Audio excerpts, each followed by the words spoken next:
Agora permita-me ficar um pouco mais à vontade. Sentei aqui num murinho bem pertinho da Ponte Hercílio Luz para mostrar essa edição memorável do Jornal ND. Essa aqui é para guardar para sempre. Está aqui, ó, o centenário do cartão postal catarinense, a ponte que ajudou a transformar Florianópolis em uma capital com potencial econômico e tecnológico e que se tornou patrimônio histórico do país. Separei alguns detalhes, por exemplo, uma das fotos do gigante do Joel Pacheco, que é arquiteto, que é um grande escritor, que é um fotógrafo de mão cheia, que ao lado de um grande parceiro realiza uma super exposição ao ar livre no Parque da Luz, para que todo mundo possa observar. Além, é claro, das esculturas e outras artes que estão conectadas a isso.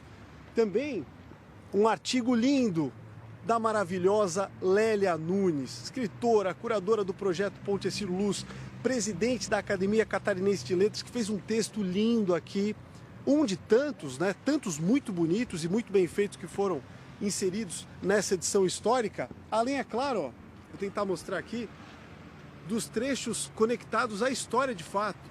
Desde 1894, quando Hercílio Luz assumiu o governo no primeiro mandato, até a reta final da transformação, a reabertura, eu fiquei realmente impressionado e maravilhado com esse trabalho incrível que realizou todo o grupo do jornal ND e estampou em páginas brilhantes muitos detalhes dessa história incrível. Vem cá, quero te convidar para ir nesse pier, porque lá na metade dele tem uma pessoa muito especial, que sabe tudo da trajetória dessa ponte emblemática, que não é só mais uma ponte, é um grande símbolo catarinense de transformação, de desenvolvimento e de potência política. Rodrigo Stipe, Guia Manezinho, está com a gente ao vivo também hoje no Balão Tiral. Rodrigão, obrigado por ter aceitado o nosso convite para a gente falar aos pés da ponte nesse centenário. Que coisa linda, né, Polito? Nesse dia lindo, centenário, e a Ponte Sã aberta, conectada com a cidade, né? Mais viva do que nunca. Mais viva do que nunca.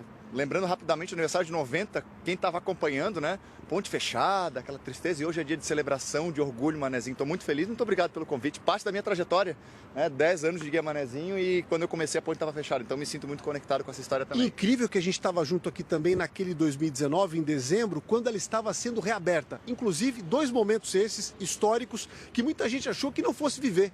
Eu me lembro, pessoal, libera a ponte, né? Então, tinha uma multidão aqui. Tinha muita gente, cara. Naquele dia eu encarei meu medo de altura, eu morro de medo de altura, e eu fiz o rapel.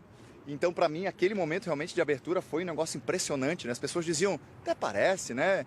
Não, demole a ponte, faz outra, e hoje nós estamos aqui nesse momento de alegria. Tu sabe, inclusive, Paulito, que a ponte tem um estilo que é utilizado em outros pedaços do mundo, que é ponte estilo Florianópolis, exatamente porque ela tem as treliças que são um pouco mais leves. Esse estilo, que deixou a ponte ali 30% mais leve, foi uma novidade para o mundo na época, e depois ele foi utilizado, por exemplo, em países como a Suíça. E tantas curiosidades, né? Estamos falando de uma das pontes pênseis mais incríveis do planeta, estamos falando de uma obra da engenharia e da arquitetura, estamos falando de um ponto que já foi coberto de madeira, hoje é só de metal, mas que também já teve asfalto, estamos falando de uma travessia em que já se cobrou um tostão para passar. Nesses 10 anos o povo ficou bravo, viu? Não queria pagar. Pedágio, né? Lá atrás, quando a ponte foi aberta, se cobrava pedágio. Imagina, passar de carroça e cobrar pedágio. Mas isso ficou, né, Polito? Eu acho que essa questão do material também é muito interessante.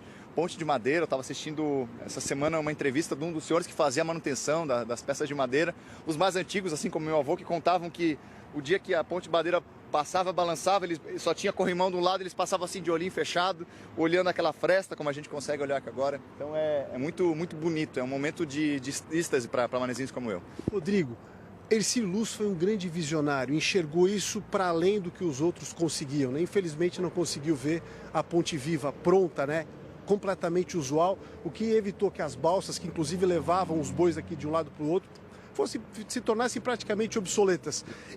Os restos mortais do Hercílio Luz, seguem aqui na cabeceira da ponte. Muita gente quer saber dessa história. Sabe que a gente não tem confirmação disso, exatamente porque quando houve a inauguração da estátua, tem uma história que não houve pagamento sobre a produção dessa estátua. Então a inauguração foi meio a contragosto, assim. Então a gente não tem a informação da confirmação. Aliás, acho um momento interessante para a gente, quem sabe, fazer um estudo quem sabe com seguridade abrir e verificar. Será que os restos mortais estão ali? Em tudo que eu investiguei até hoje, já conversei com alguns historiadores, por exemplo, o Rodrigo Rosa, da Fundação Catarinense de Cultura, e a gente não tem certeza. Segue um bom mistério para a gente investigar.